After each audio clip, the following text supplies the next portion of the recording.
सलाम, नमस्ते, सत श्री अकाल। मैं हूं रजा और आप देख रहे हैं रजा ग्राफी की ईरान स्पेशल रिपोर्ट। एक तरफ सारी दुनिया और एक तरफ अकेला ईरान। ईरान के फजाइल नहीं पढ़ रहा हूं, जो बात बोलूंगा सबूत के साथ बोलूंगा। और जो मिडिल ईस्ट की खबरें देख रहे हैं, जो उम्मते मुस्लिमा मिडिल ईस्ट की खबर देख रही है, यहां तक कि अल्लाह का करम यह है कि कल तक जो ईरान को गाली बकते थे, आज वो ईरान को सलाम करते हैं।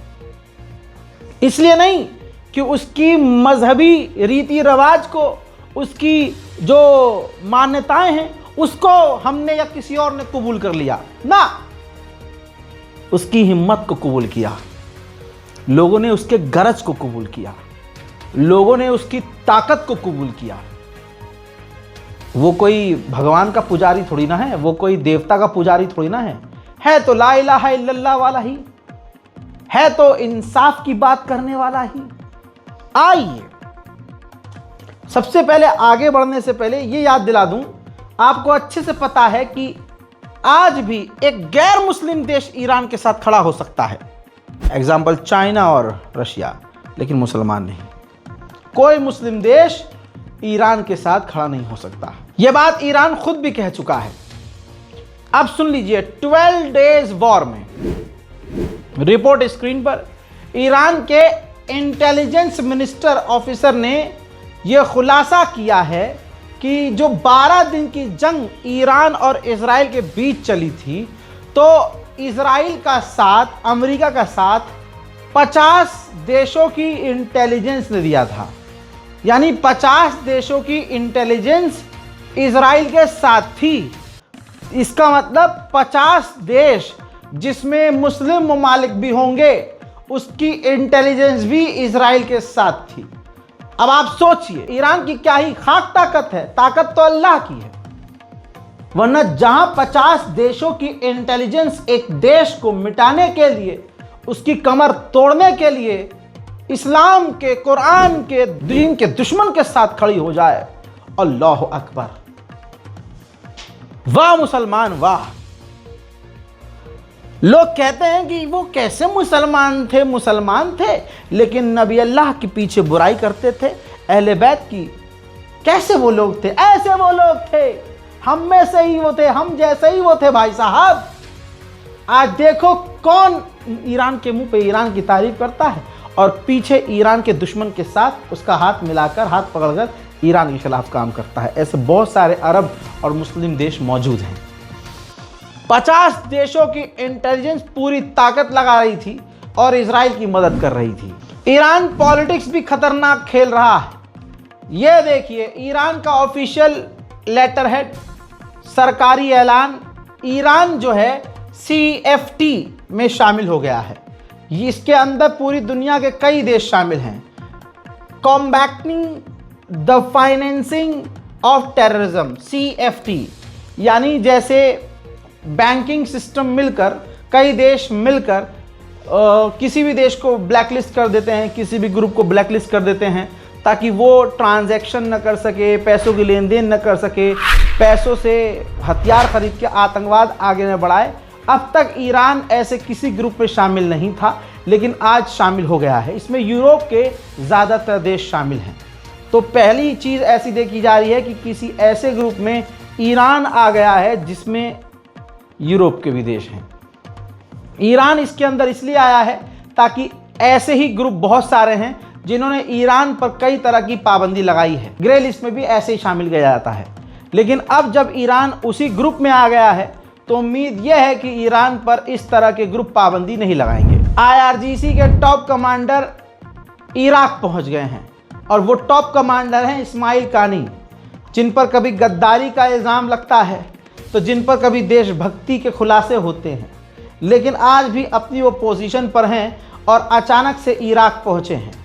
अंदेशा ये है कि कुछ बड़ा हो रहा है जो हमें पता नहीं चल रहा, या यूं समझ लीजिएगा बड़ा होने वाला है। इजरायली ऑफिशियल ने ऑफिशियली कंफर्म किया है कि हमारे मेडिकल सेंटर, अस्पताल, इन तमाम जगहों पर जो साइबर अटैक हो रहा है, उसके पीछे ईरान ही है।